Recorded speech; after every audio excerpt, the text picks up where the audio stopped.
Usted dirá, no, no, le miento a los demás. No, no, no, no somos honestos con nosotros mismos. Rara vez uno es honesto consigo mismo.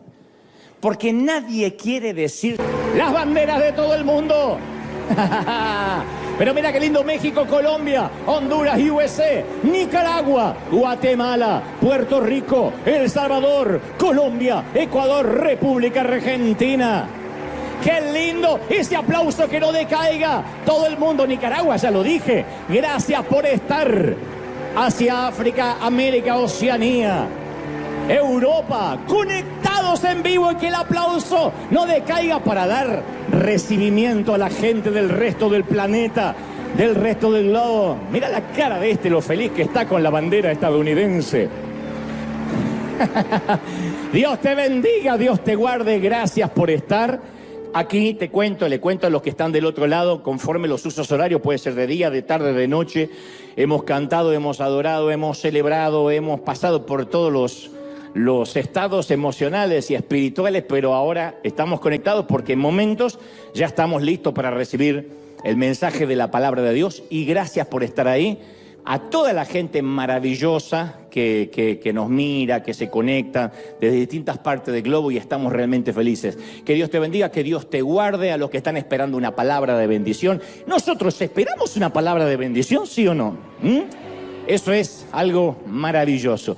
Y como lo prometido es deuda, antes de transmitirte lo que creo Dios me dijo que te diga, hace un tiempo ya, lo que pasa es que le estábamos dando lugar a otras misiones, a otros proyectos, pero hace un tiempo que nuestro equipo misionero partió para la isla del Caribe, para Cuba, para preparar estas casas que les decidimos regalar a abuelos, que los vamos a ir conociendo hoy y el resto de los domingos, porque no va a salir todo hoy. Esta es la primera parte, el primer episodio. Esto es como Netflix, el primer episodio te deja enganchado para la semana que viene, pero esto es el primer episodio de cómo nace la visión, de lo que tuvimos que enfrentar, que no es fácil. Vamos a conocer a los pastores locales, pero Cuba creo que tiene que ver con ese sitio, con gente que hay que destacar, que nunca pierde la alegría, nunca pierde el gozo. Nosotros quizás por mucho menos estaríamos, no sé si deprimidos, pero tristes. Y los cubanos siempre tienen esa alegría maravillosa donde uno vaya, ya sea en La Habana, acá en Camagüey, donde uno vaya, uno se encuentra con todos felices, a ver, todos contentos. Es una maravilla cómo hablan los cubanos, y hay un cariño muy especial por Cuba. Y nosotros decidimos construir, te voy a contar ahora, les vamos a contar en este video, en estas imágenes, construir esta suerte de aldea, de pequeño barrio, con casas para regalarles, con todo, con todo. Después, insisto, con el correr de los domingos te voy a ir contando cómo viven los abuelitos a los cuales les vamos a regalar estas casas. Esto es River Home. Esto es un emprendimiento que tiene que ver primero con la gente de Cuba, a las que les mandamos un saludo enorme, y gracias por estar, y gracias por no abandonar. Y en segunda instancia, a todos los que sembramos, a los que somos parte, a los que no podemos viajar necesariamente, pero sí llevamos nuestra semilla y somos parte de esto maravilloso que ocurre, en este caso, en Cuba. Somos River. Esta es la primera parte de esta serie maravillosa. Así como fue en su momento lo de Uganda, esta es una nueva serie, mientras que ya estamos preparando lo de la India, que también es maravilloso. Pero esto es un poquito más cerca. Esto es aquí en el Caribe. Esto es River en Cuba. Mirá.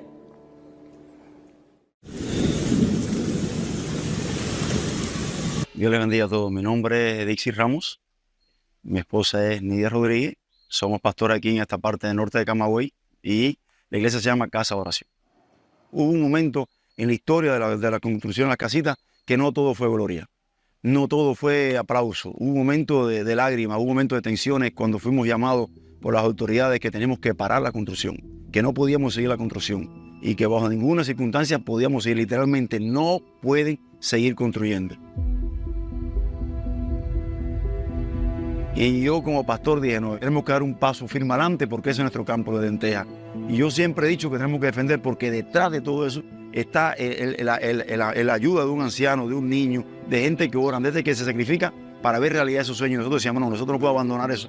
Y es lo que hice, me reuní con la iglesia, conversé con la iglesia y concienticé a la iglesia de la realidad y el contexto que estábamos viviendo. Y entonces la iglesia, ¿qué hicimos? Una de nuestras estrategias fue ir para ese lugar a cuidar las casas, nuestro campo, por 24 horas, día y noche la iglesia estaba ahí. Hacemos turnos rotativos. de grupos de hermanos viniendo día y noche para no abandonar ese lugar.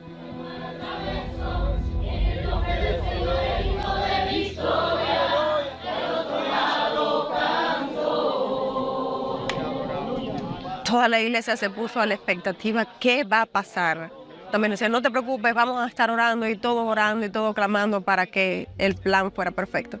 Yo podía ver cómo yo un momento vi a River orando, vi al pastor Dante pidiendo oración. Y yo cuando más débil yo me sentía, yo ponía el video aquí y veía, sentía cómo Dios me respaldaba, cómo Dios me ayudaba, cómo Dios nos daba fuerza. Y tanto avanzamos así que llegamos al final y por eso todos juntos hemos levantado el pueblo. Eso impactó al pueblo grandemente, porque eso nunca se ha hecho, no en el pueblo, en Cuba nunca se ha hecho. Estamos atónitos por todo lo que está sucediendo porque es algo... Esa es tu semilla, nuestra semilla. Y ahora vamos a empezar a conocer semana a semana las historias de cada uno de estos abuelitos, que son seis parejas, y cómo viven, que es increíble. Esto es el mayor lujo que pudimos hacer con los materiales que disponíamos en Cuba. Pero cómo viven actualmente, o cómo vivían, porque ya recibieron las casas. Nosotros lo estamos viendo con delay, con diferido. Pero cómo vivían en condiciones infrahumanas y que literalmente, no es que eran pobres, no tenían agua corriente, no tenían dónde cocinar, no tenían dónde ir al baño. Y a una edad donde ya no hay esperanza de que se puedan comprar una casa, que se puedan comprar muebles. Y entonces esto habla que cuando hay un gozo de dar, cuando damos de corazón, el Señor dice que por cuanto lo hicimos por los pequeñitos, no nos olvidemos que lo hicimos por el Señor. Y cuando esa recompensa llegue, sabremos que hemos sido de bendición. Gente querida, aquí en casa, ¿estamos listos? Muy bien. Hoy tengo una palabra para todos aquellos que han llegado a ese momento específico en el que hacen todo lo que se supone que deben hacer, pero aún así sienten que continúan estancados por alguna razón. Este es un mensaje para aquellos que han orado con una gran fe, pero la situación, por alguna razón, insisto, siguió empeorando y el milagro nunca llegó. A veces el amanecer no llega a la hora que lo esperabas, a la hora estipulada. Por eso insisto, esta es una palabra para los que sienten que hay ocasiones en que los cielos guardan total silencio. Tal vez trataste que tu matrimonio funcione, aún así, de todas maneras tu cónyuge te dio la espalda o te abandonó. Quizás oraste para que Dios erradique el cáncer de tu hijo, sin embargo los médicos no pudieron quitar todo el tumor.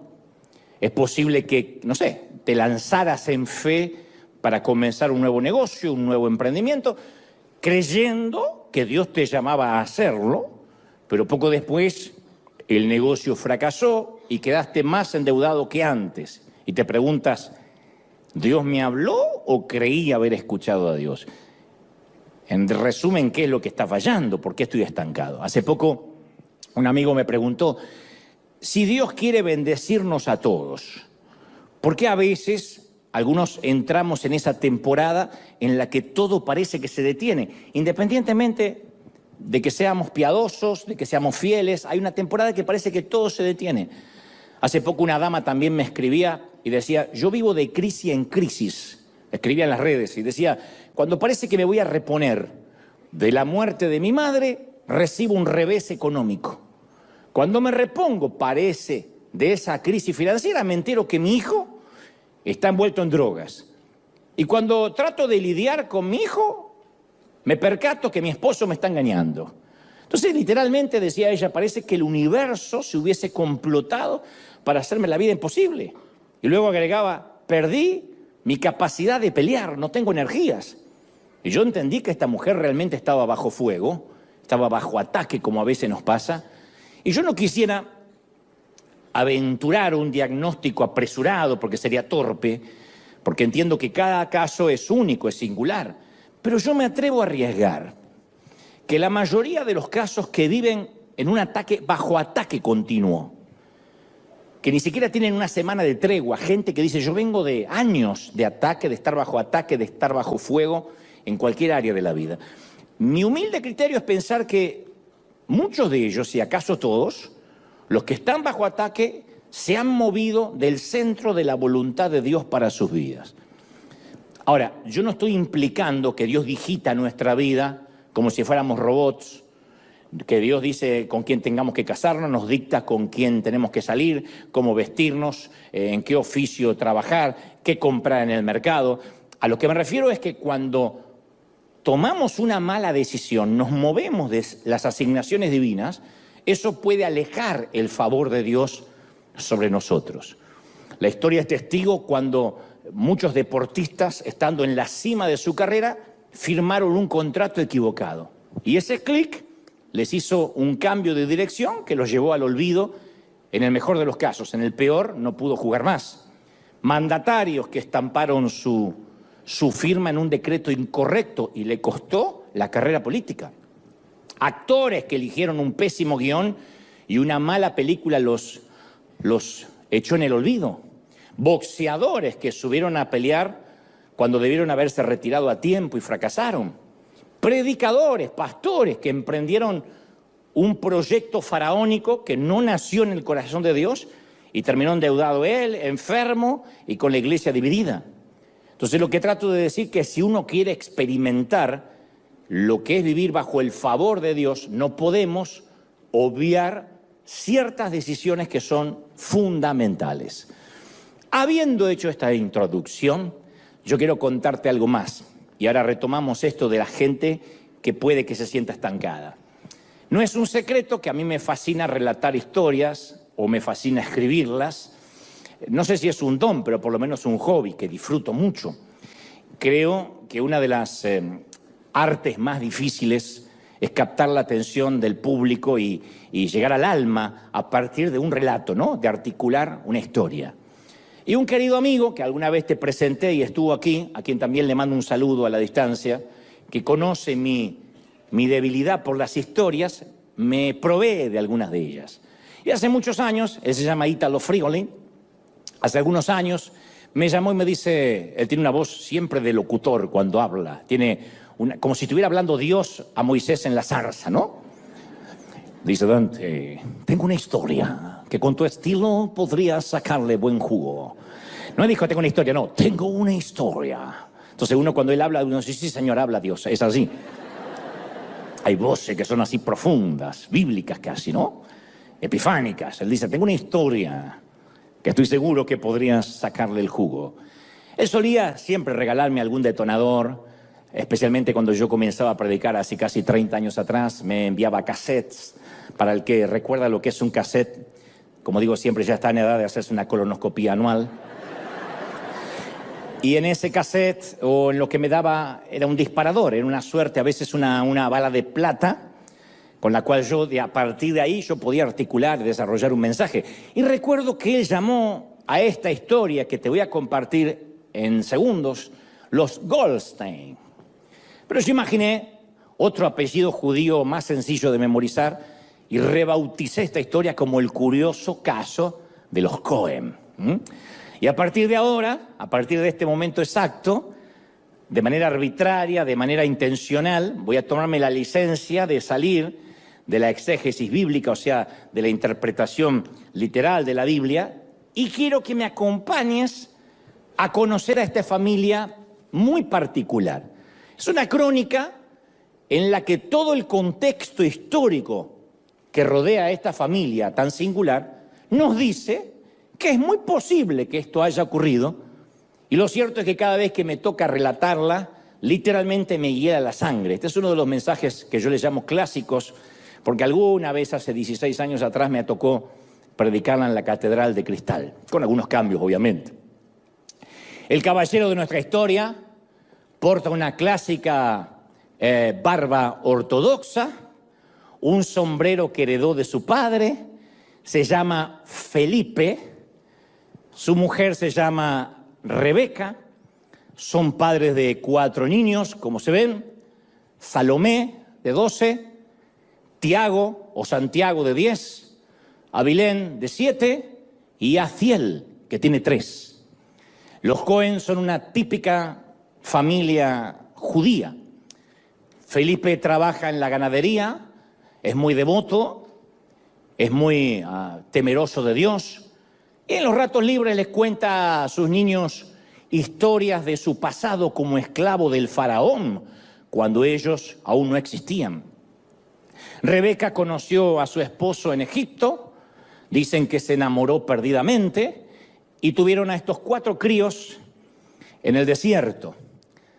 Para ser honesto, los Cohen nunca hubiesen pasado a la historia grande, a no ser que eran una de las tantas familias que integraban el éxodo por el desierto. Y ahora se dirigen hacia la tierra prometida y son liderados por el viejo patriarca Moisés. Para ser más precisos, encontramos a los Cohen siguiendo a Moisés por el desierto hace exactamente 14 años, 3 meses y 4 días. 14 años, 3 meses y 4 días que ellos siguen a Moisés por el desierto. Una nube los guía durante el día, como dicen las Escrituras, y una columna de fuego los protege por las noches. Y la filosofía del éxodo es sencilla. Si la nube se queda quieta, todo Israel acampa debajo. Si la nube comienza a moverse, todo el mundo levanta campamento y se dispone a seguir la travesía. En pocas palabras, esta gente, esta familia son nómadas hasta nuevo aviso. Y los Cohen no se sorprenden por esto, ya lo han incorporado a su habitual rutina. De hecho, estos niños nacieron durante la peregrinación, no conocen otra cosa que no sea la blanca arena del desierto. Lo único que altera la rutina semanal es cuando los centinelas anuncian que la nube ha comenzado a moverse. Porque, insisto, cuando la nube se queda quieta, ellos están quietos. Cuando la nube se mueve, ellos se tienen que mover en dirección hacia donde va la nube. Cuando Dios mueve la nube, está diciendo que hay que retomar el éxodo. Era el GPS, el primer GPS de la historia. Doble a la derecha. Se ha equivocado. Quédese quieto hasta nuevo aviso. Era el GPS del momento. Algunos teólogos han debatido las razones por las cuales durante esos 40 años Dios los tuvo caminando. La trivia es que ellos pudieron haber llegado en pocos meses a la tierra prometida, pero debido a la desobediencia de Israel, Dios los tuvo vagando durante 4 décadas. Pero la pregunta es si Dios todavía no quería darles la tierra prometida, dicen algunos historiadores, ¿por qué no los dejó asentar en un sitio fijo? Pero algunos concluyeron que se trataba de un tema de salubridad, más que nada. No es que Dios quería que estuvieran en buen estado físico necesariamente, sino que era un tema salubre. En el desierto no había sistemas cloacales. O sea, todos los líquidos y desechos residuales de casi 5 millones, se presume, de personas, no iban a ninguna planta depuradora. En el desierto no había sistemas sanitarios. Por eso, entre otras razones, la nube tenía que moverse, especialmente cuando, insisto, 5 millones de gentes, sin contar los animales, hacían sus deposiciones y arrojaban sus desechos en el mismo territorio. Por eso dice Isaías que el desierto floreció. Pero yo digo, este también es un principio. La Biblia, el Antiguo Pacto está lleno de principios. Esto es un principio vital para cualquier congregación. Cuando un pueblo, cuando una congregación se mantiene quieta y no avanza hacia ninguna visión, siempre se produce un olor nauseabundo de chisme, de difamaciones. Muéstrame una iglesia chismosa y te voy a mostrar una congregación que no tiene visión. Entonces la energía que se debería consumir afuera implosiona, se consume para adentro. La iglesia funciona como el abono. Cuando está dispersa por el mundo, nutre la tierra y produce mucho fruto. Cuando permanece toda junta y metida dentro de un edificio, expele pésimo aroma. Si fuera un predicador moderno te diría, no seas abono, dile que estás a tu lado, no seas abono, hermano. Pero no me gusta. Vieron que no mencioné Colombia, Argentina, no mencioné nada. Yo hoy vine correcto hoy. Soy un caballero. ¿Para qué decir si ya ganamos? Yo no voy a decir nada. Bueno, tampoco te voy a hacer repetir nada. Soy un caballero. Pero volviendo a nuestra historia, se cree que el vórtice de la nube reposaba sobre el arca del pacto, el cofre santo, y cuando este vórtice de la nube comenzaba a elevarse, unos centinelas que estaban apostados cerca del arca del pacto, previendo y cuidando esto, tocaban el shofar. El shofar es un instrumento musical hecho con el cuerno de carnero y sirve, en este caso, en Israel, para alertar al campamento y en especial a Moisés, su líder, que la nube se está levantando del arca y es hora de movilizar la caravana, de retomar el éxodo. Entonces, apenas la nube empezaba a moverse, los centinelas hacían...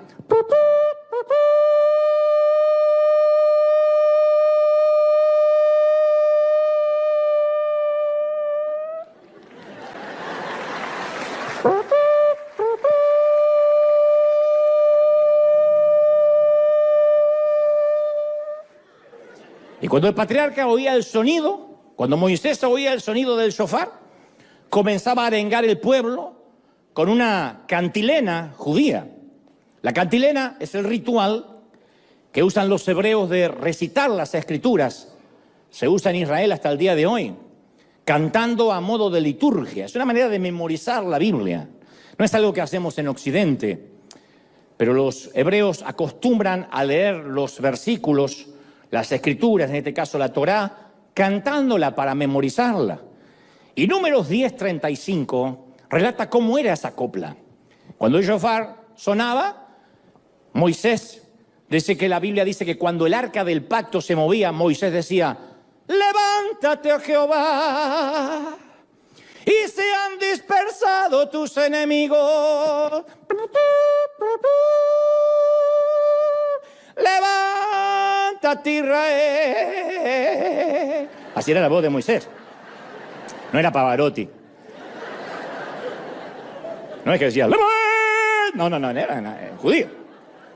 Y huyan de tu presencia los que te aborrecen.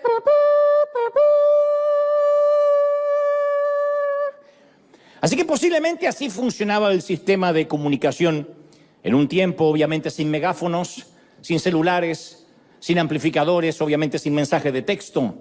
Había que movilizar 5 millones de personas.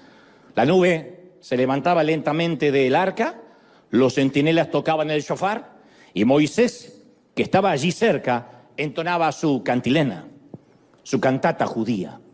Y quienes estaban a la distancia de poder oírlo, se sumaban a la cantata, al coro. Porque era la manera de que cuando todo el campamento cantaba lo mismo, significaba que era una mañana que había que armar maletas y empezar a retomar el éxodo. Al principio, cuando Moisés canta, un par de familias que están cerca se suman, luego varias decenas, luego docenas, luego cientos, miles, hasta que casi los 5 millones de personas entonaban lo mismo. Y cuando todo el campamento se transformaba en un enorme coro, sabían que había llegado la hora de moverse. Ahora son miles que cantan, levántate, Jehová, y otro, y huyan de ti los que te aborrecen. Todo el mundo está cantando y es una mañana de cántico, lo cual significa hay que caminar. En otras palabras, también es una manera de decir, nos vamos de aquí, rumbo a la tierra prometida. No aguantábamos el olor, agrega alguien al que le gusta el cántico nuevo. Bueno, de eso se trata la vida de los Cohen. Acampar, embalar maletas, arriar el ganado, desempacar maletas, volver a acampar, hasta nueva señal. Lo han hecho por, insisto, más de 14 años. Pero algo serio va a ocurrir en la vida de esta familia, algo que la leyenda dice que los ha de marcar para siempre. Un sorprendente giro inesperado en la historia, como siempre pasa en cualquier serie buena o que se precie como tal. Se cree que todo comenzó con una plática, una charla privada en la cama matrimonial, un incierto día alrededor de las 11:15 de la noche. Es Rebeca quien se atreve a decirle a su marido, a su esposo en la cama, mira, Feli, estoy harta de dar vueltas, estoy harta de de que nunca lleguemos a ninguna parte. Y la frase, así de la nada, en frío, paraliza a Felipe. Al principio él supone que se trata de sus habituales cambios de carácter, de algún desfase hormonal, de una menopausia precoz. Pero ella insiste y dice, no, de verdad te digo, ya no estoy dispuesta a ser una nómade. Y ahora es cuando Felipe sabe que está hablando en serio, que esta mujer está molesta, está iracunda, enfadada. El hombre trata de calmar los ánimos y le dice, bueno, cariño, tú sabes que nos dirigimos a la tierra que Dios nos habló. Yo no creo que deba faltar mucho, hemos caminado demasiado. Y ella responde, ¿se podría saber cuál es tu concepto de mucho? No falta mucho, ¿cuánto no falta? ¿Otros 14 años más? ¿Y yo criando a mis hijos entre la arena? ¿Comiendo maná a diario? Ya no sé cómo prepararlo, maná frito, maná hervido, maná en pupusa. Yo quiero un futuro diferente para mis hijos. Yo quiero un sitio estable. ¿Está mal? Que una madre quiera un sitio estable, anotarlos en un colegio que me quede cerca. Una casa donde mis amigas me puedan localizar. No quiero ser una hippie, viviendo en una casa rodante por el resto de mi vida. Existe un cansancio lógico en la retórica de Rebeca. Ella quiere parar, quiere establecerse, pertenecer a algún lugar. Todos llegamos a esa temporada en que queremos saber cuál es nuestro lugar en el mundo, independientemente de si viajamos o no. ¿Cuál es nuestro sitio? ¿Cuál es nuestra ciudad de refugio? Sea donde salimos, donde alguna vez vamos a ir, pero todos soñamos con ese sitio que sea nuestra embajada del alma. Y ella quiere estar estable. Felipe trata de conciliar la situación, dice, te entiendo, pero sucede que estamos bajo la nube de Dios. Como el resto del pueblo, no podemos hacer lo que queremos. Por eso insiste, ¿acaso está mal que yo piense en nuestros hijos? ¿Crees que Dios me va a liquidar porque yo ame a mis hijos? ¿Está mal pensar por una vez solo en nosotros? Y luego agrega, Feli, ¿no te parece un poco raro que nunca lleguemos a esa tierra del nunca jamás? Estamos dando vueltas hace 14 años. Es más, sabes que soy detallista, sí, te enamoraste de mí. Me estoy dando cuenta que estamos dando vueltas en círculos. He visto la misma roca más de 15 veces. Yo sé que estuvimos ya acampando aquí en algún momento del pasado. Ella dice, ¿qué quieres decir, gorda? Lo que quiero decir es que ¿quién nos asegura de que Moisés esté en sus cabales? ¿Qué tal si el sol le quemó las neuronas? Está bien, era un muchacho, un hombre con buenas intenciones, pero el sol le hizo mal y ahora estamos a merced de un loco idealista. ¿Qué tal si todo el mundo está detrás de un dictador? Felipe tiene muchos años de casado y hace tiempo que decidió que es preferible ser feliz a tener razón.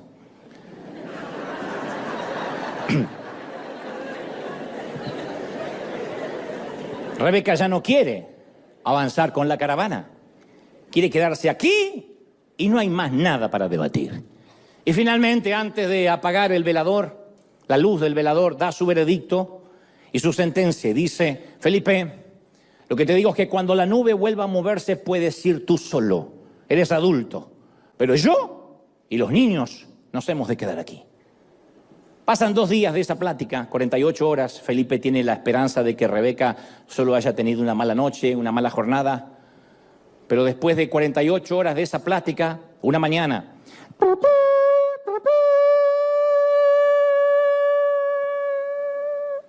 los centinelas anuncian de que hay que moverse otra vez. Y una vez más, la misma rutina desde hace 14 años. Suena el shofar y comienza la arenga. Es Moisés quien comienza. Levántate, Jehová, y huyan de ti los que te aborrecen. Y todo el mundo empieza a cantar. Levántate, Israel. Y miles de acampantes dan inicio a un nuevo éxodo. Todo el mundo contrarreloj, exceptuando los Cohen, que ya tomaron una determinación hace 48 horas. Ellos no seguirán bajo la nube. Los vecinos no caben en su asombro, nunca. No hay parangón, no hay precedentes. Se acercan a preguntarles el porqué de esta extraña actitud. En tantos años nadie había osado quedarse, menos cuando Moisés comenzara a cantar, menos cuando todos vamos hacia un mismo destino. Y don Cohen, un tanto avergonzado, trata de dar algunas explicaciones sin culpar directamente a Rebeca.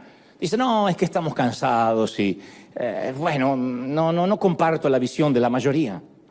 Algunos quieren saber más detalles acerca de esta extraña decisión, que por cierto es muy singular. Y entonces Felipe usa esa famosa frase, que en estos casos es la frase que no admite debates, que cierra todo sentido común y dice, bueno, en realidad Dios me habló de que nos quedemos aquí. Es la frase más utilizada cuando se quiere disfrazar un capricho, una rabieta o una pésima decisión. Dios me habló que deje de congregarme. Dios me habló que ya no diezme, que le dé yo a los pobres cuando quiera. Dios me habló que mate a mi suegra. Bueno, esto último puede ser la voz divina, pero no el resto. Y luego, durante el transcurso del día, se acercan algunos más cercanos a Felipe y Rebeca, que quieren saber las verdaderas razones de fondo. Son aquellos del círculo más íntimo de Felipe y Rebeca, los cuales no les puede dar una explicación muy ambigua. Y Felipe les dice, bueno, entre nosotros, que esto no salga de aquí, no estamos muy de acuerdo con el liderazgo de Moisés. Es una decisión definitiva. Lo amamos, que es lo que dicen todos cuando van a hablar mal de alguien. Ay, lo amo tanto, pero se va a ir al infierno. Un viejo amigo de los Cohen le dice, haces bien, Cohen, haces bien, Felipe. Yo todavía no puedo porque lo tengo que hablar con mi familia, pero yo también estoy considerando que un día de estos también me voy a quedar. Tal vez no aquí, pero más adelante, porque me enteré algunas cosas de Moisés que tampoco comparto. Pero para que estés orando, nada más. Yo siempre he sabido, y esto te lo quiero regalar como un tip, que uno lo aprende más con la vida que con la sabiduría divina, supongo. Es algo que uno aprende, que cuando te buscan para contarte un chisme, no es porque te consideran alguien de confianza. Es porque te consideran la persona menos espiritual de la iglesia. De verdad. Si alguien te viene a contar un chisme y dice, yo te lo puedo contar porque me das confianza, te está considerando un carnal o una carnal. Nunca creas que te vienen a contar chisme porque irradias confianza, porque saben que soy una tumba con los secretos ajenos. No. Si te buscan para hablarte mal de alguien, de un hermano, del pastor ni te cuento, es porque saben que te gusta y que solo conectas a través de ese tipo de veneno. Lo percibe la gente que tiene la misma costumbre se atrae. Yo a lo largo de mi vida me ha tocado conocer a gente realmente espirituales, no espiritualoides que están con un rictus hablando con una voz de ultratumba, sino gente que realmente ama al Señor e irradia eso. Uno de ellos era Juan Carlos Ortiz, el querido fundador de esta iglesia. Y había en el caso de Ortiz, había algo en él que yo no lograba explicar, pero que hacía que no me atreviera jamás a contarle un chisme acerca de nadie. Porque él nunca me dijo, no me hables, pero proyectaba un respeto. Nunca a él en primera instancia, a priori, le escuché hablar de alguien. Él solía decir, pobrecito, hay que entenderlo. Ni el diablo lo quiere, ¿quién lo va a amar? De manera que como él no hablaba de nadie, tal vez era eso, pero hacía que él fuera la última persona a la cual yo le contaría un chisme de alguien, y mucho menos que compartiera o repitiera alguna difamación. ¿Vio, pastor, lo que salió en YouTube acerca del fulanito? Era la última persona a la que me atrevía. Por eso, porque irradiaba algo, no sé, no quiero decir santidad necesariamente, aunque sí lo era etimológicamente, pero irradiaba un respeto al que yo no podía. Y he compartido desayunos, almuerzos, cenas con él. Así que si eres la primera persona a la que alguien busca para repetirte un chisme, no sientas orgullo. Te ven como un carnal al que pueden depositar su basura sin que se te mueva un pelo. Sabe que te pueden contar cualquier cosa y vas a decir, ¡ay, no me digas!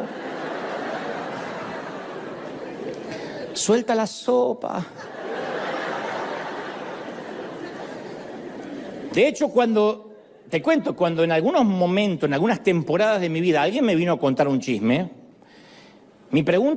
la primera pregunta que me hice es, ¿qué estoy proyectando? Para que interpretes que esto que me estás contando me puede interesar. Cuando alguien me llama y me dice, antes te cuento algo, ¿te enteraste de lo que pasó con fulanito? Yo digo, ¿qué estoy proyectando? ¿De verdad que doy con el perfil de un tipo que le gusta escuchar chismes y repetirlos? Entonces me hago una autoevaluación. ¿Por qué alguien me elegiría para depositar su verborrea? Para no decir diarrea verbal, que queda feo. La cosa es que unos 5 millones de israelitas desfilan por la puerta de la tienda de Felipe. Todos preguntan por la inercia de la familia. Es el comentario generalizado del pueblo. ¿Por qué los Cohen no se mueven esta mañana? Pero insisto, los Cohen han decidido quedarse en el desierto. Cuando el último rayo de sol, porque el éxodo dura todo un día en levantar campamento e irse de ahí. Cuando el último rayo de sol se oculta sobre la montaña, la silueta de la última familia del éxodo también se recorta sobre el horizonte. Y los Cohen están en la puerta de su tienda, solos, con sus animales, y han quedado silenciosamente en medio de la nada. Y ahora la calma es absoluta, es casi ensordecedora. Felipe respira hondo, llena sus pulmones con aire fresco varias veces. Es la sensación cuando alguien deja de venir a la iglesia que dice, no está tan mal.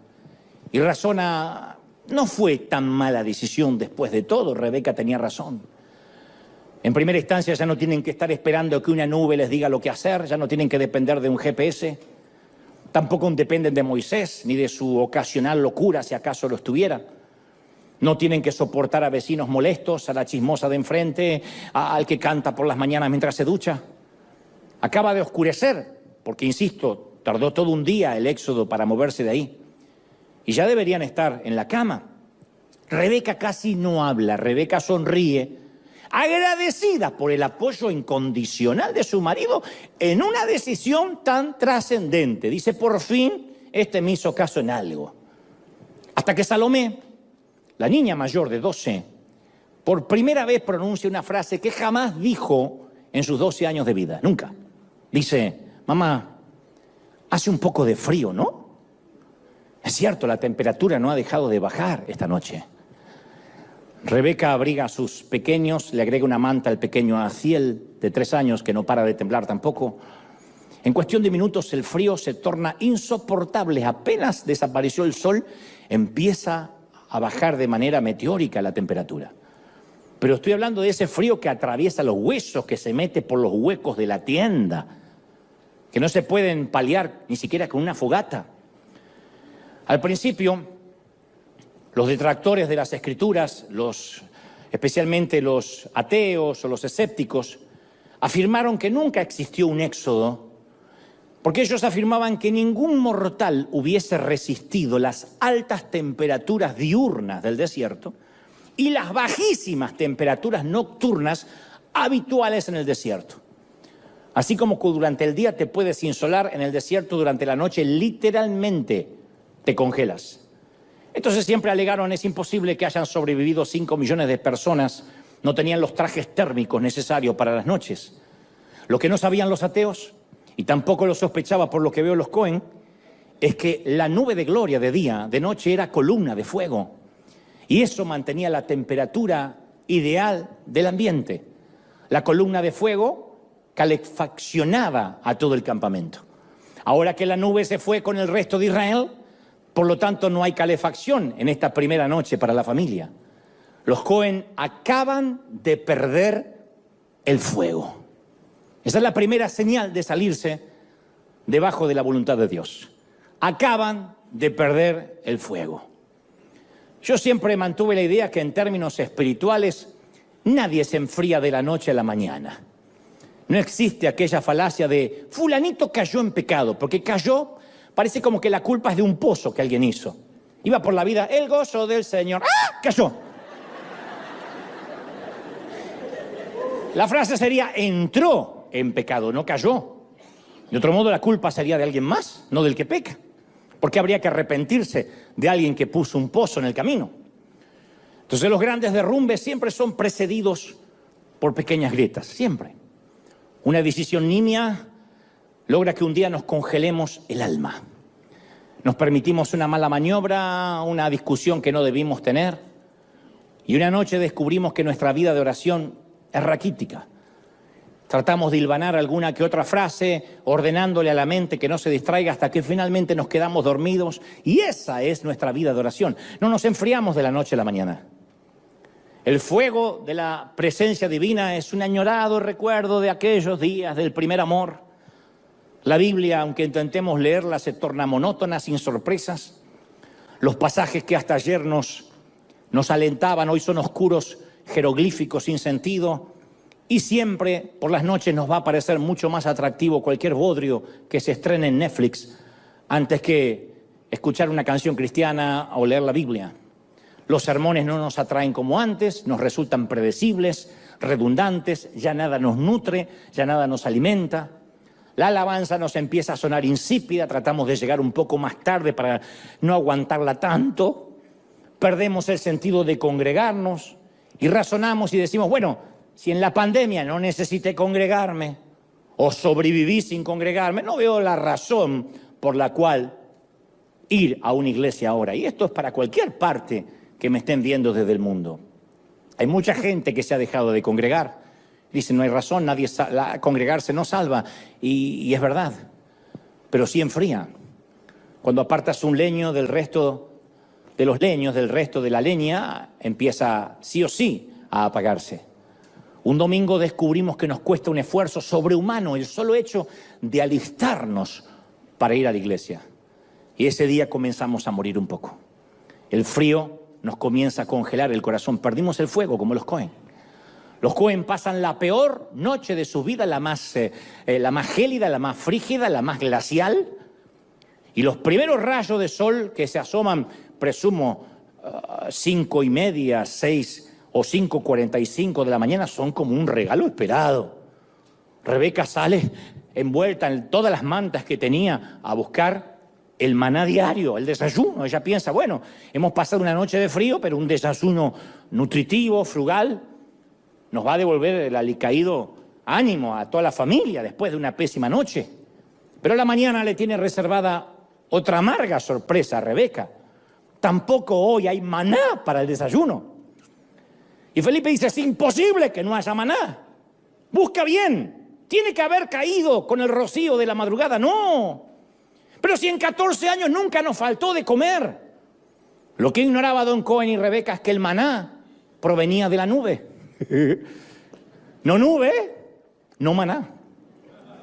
No nube, no provisión de Dios. Ahora no hay nube y tampoco hay provisión de Dios. Esa es la segunda señal de salirse debajo de la voluntad de Dios. El primero es el frío del alma. Lo segundo es que una mala decisión siempre, lo he visto a través de la vida, afecta a nuestros ingresos. Una movida incorrecta en el tablero espiritual termina siempre en una mesa vacía. Cuentas sin pagar, sueldos que no alcanzan. Yo jamás he visto a alguien moviéndose en rebeldía que fuera próspero. Nunca. El oscuro fantasma del desempleo, vencimientos que nos acorralan, acreedores que no perdonan, tarjetas de crédito con intereses que nos abruman. En todos estos años, insisto, de peregrinar cristiano, me han enseñado que cuando alguien se mueve, insisto, en rebeldía, no importa qué tanto disfrace su decisión, Dios me habló, Dios me mostró, no comparto la visión, ya no siento, la señal más clara va a ser su economía, en primera instancia. He conocido a mucha gente que llegó a Dios pidiendo su provisión y en cuanto fueron bendecidos se alejaron de Él. Cantaron, yo me rindo a Él. Pero cuando llegó el momento, no rindieron nada, ni siquiera pudieron rendir su 10% del salario, nada. La actitud fue más parecida, Señor, yo me rindo a ti, pero ahora que me va bien, mantente alejado de mi dinero, mantente alejado de mi compañía. Lo primero es mi trabajo, lo primero es mi oficio, tengo que pensar en mi familia. Y siempre es un declive financiero. Cuando esas decisiones se toman, siempre, siempre, siempre, el enemigo nos pasa la cuenta. El vil va a llegar.